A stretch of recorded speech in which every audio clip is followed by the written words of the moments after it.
Originally, this was going to be a video talking about 3 of the conspiracy theories that I personally believe in and 3 of them that I find kind of ridiculous. But I did not realize how much research I needed to do before filming, and I only have such a small window of opportunity to film, and I want to upload at least once a week.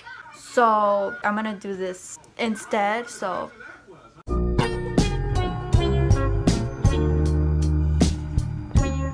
Sorry about this big red mess on my face that's going on right here.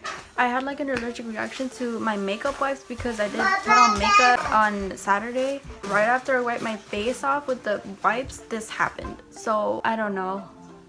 So I'm sorry about this that's going on. Hey, what's up you guys? My name is Andrea. Welcome to my channel, or welcome back to my channel. Like I said, originally this was gonna be a completely different video. So instead I'm gonna do a story time. I honestly couldn't think of any story times that will get me started on with this little series that isn't too detailed or isn't too much. So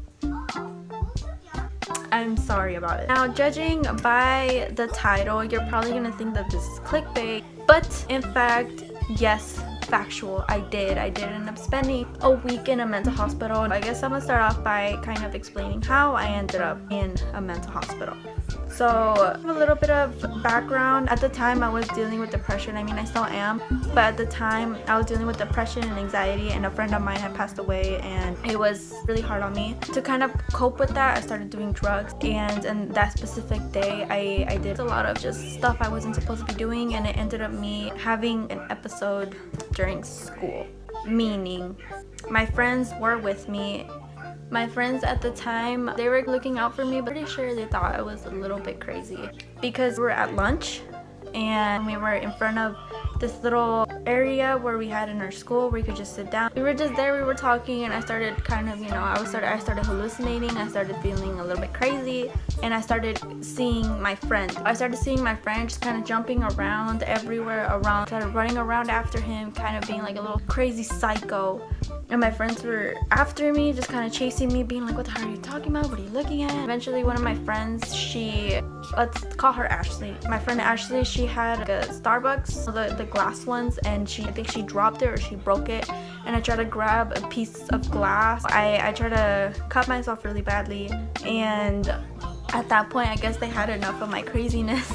And they sent me to the counselor's office, and I talked to my counselor and I told her what's going on, and went from there, and they thought I needed some serious help.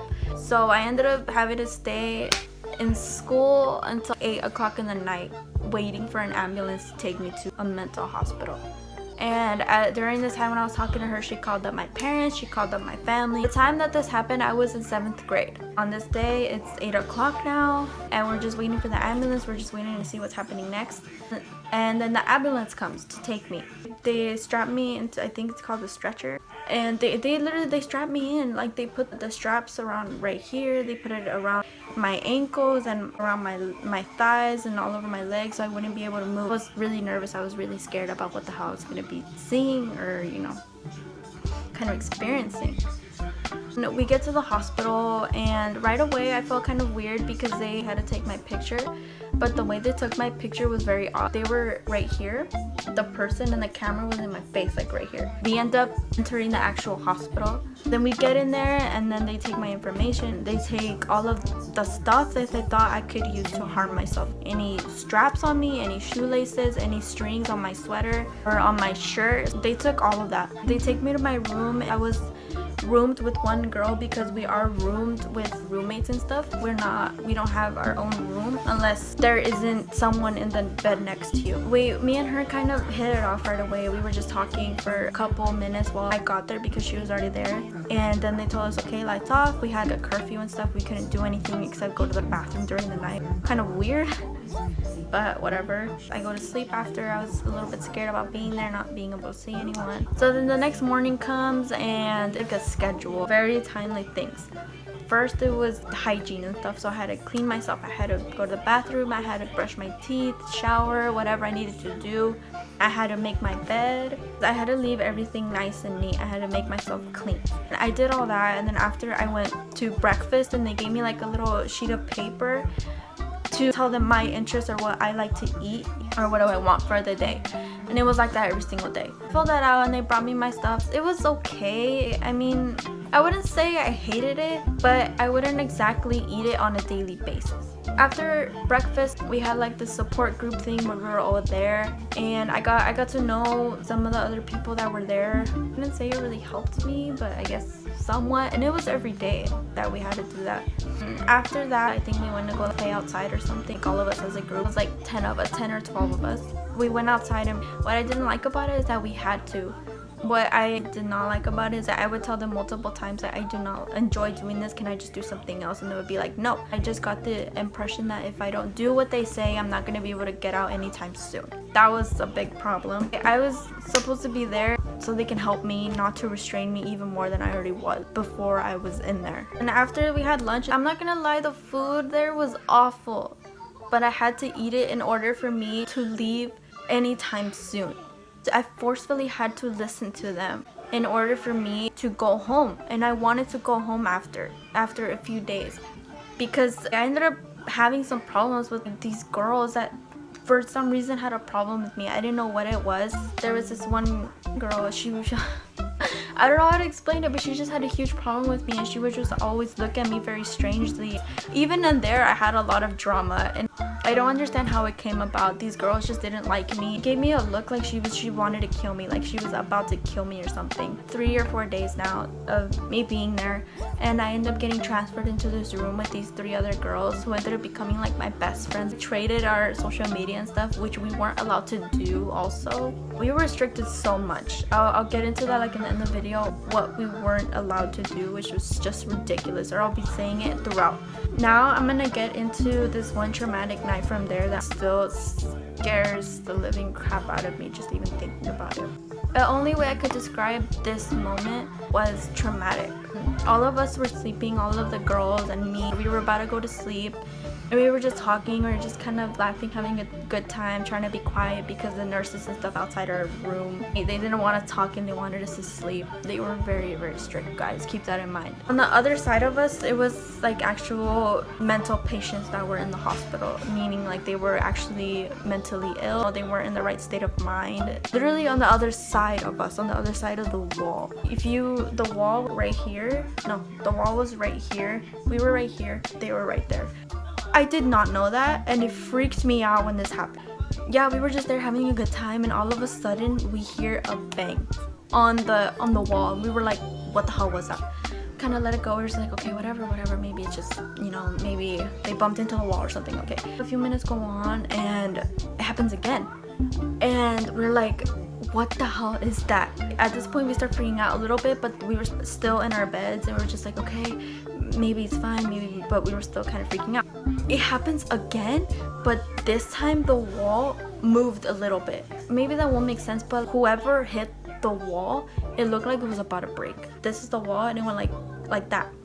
We start freaking out. I almost start crying. We get off our beds, we go up against this other wall that was over here that separates us from guys next to us.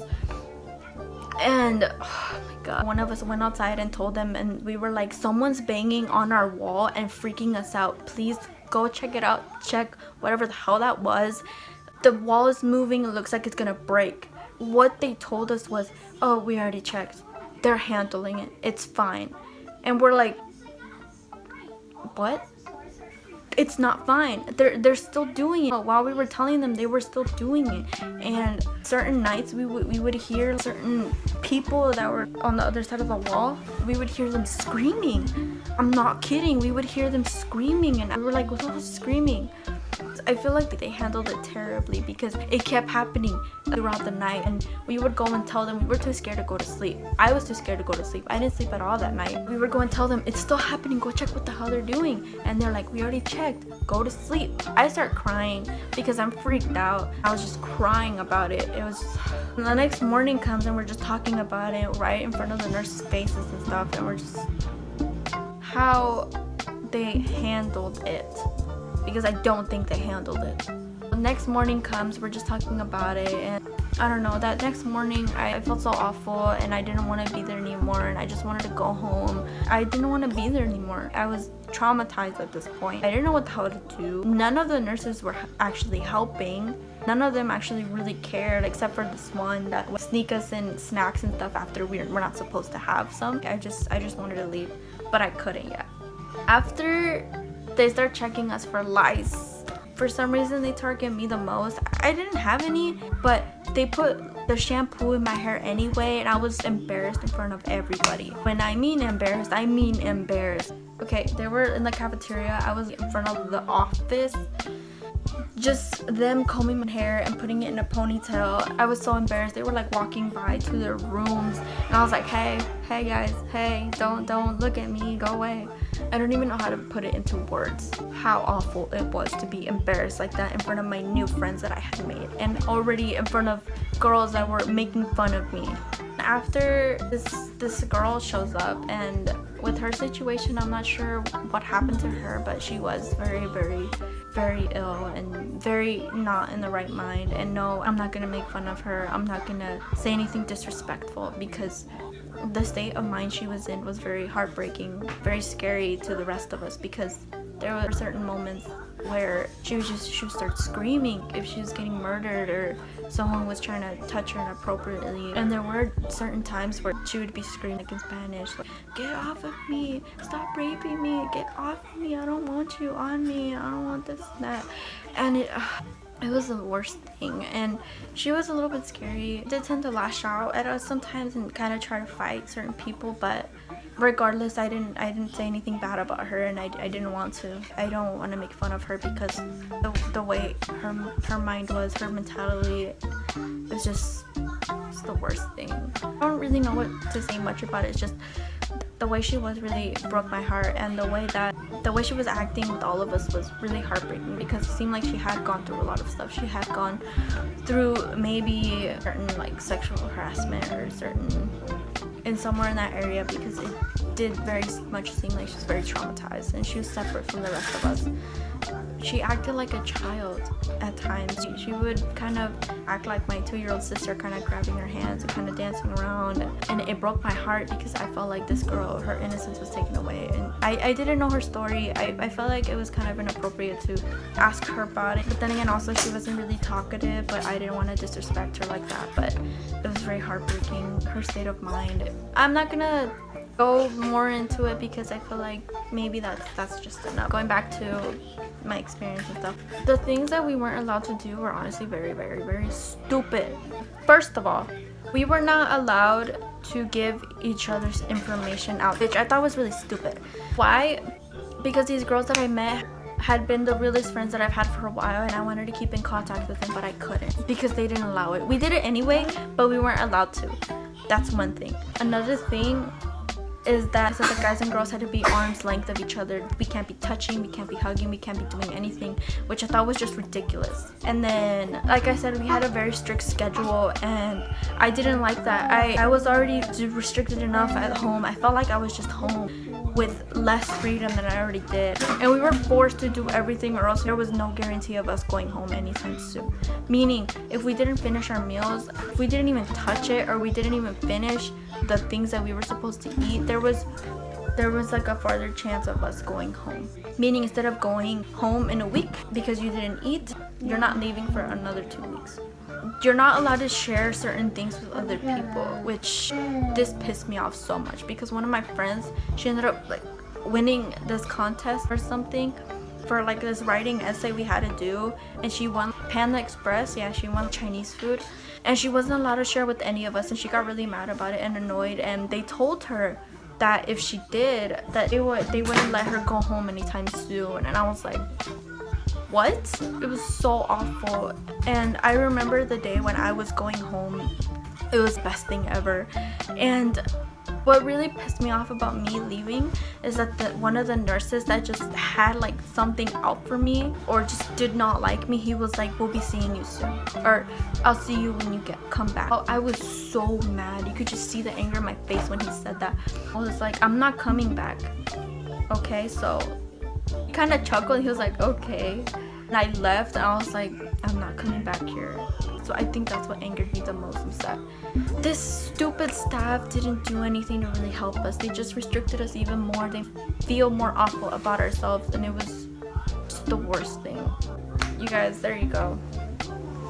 Thank you guys so much for watching. I really hope you guys enjoyed this video. If you did enjoy this video, please give this video a like, please comment and subscribe, and while you're at it, hit the notification bell so you can get a notification every time I upload a new video, so you don't miss out on anything that I do or any new video that I come out with, because trust me, it is very just leave any suggestions you guys want me to do for my next video, or any other story times you guys want me to do or talk about, maybe like my boyfriend or my baby, or just anything else you guys want to see me talk about. All of my social media is in the beginning of this video, but if you didn't get a chance to catch them, they will be linked in the description box below. Like I said, thank you guys so much for watching, and I'll see you guys next time. Bye.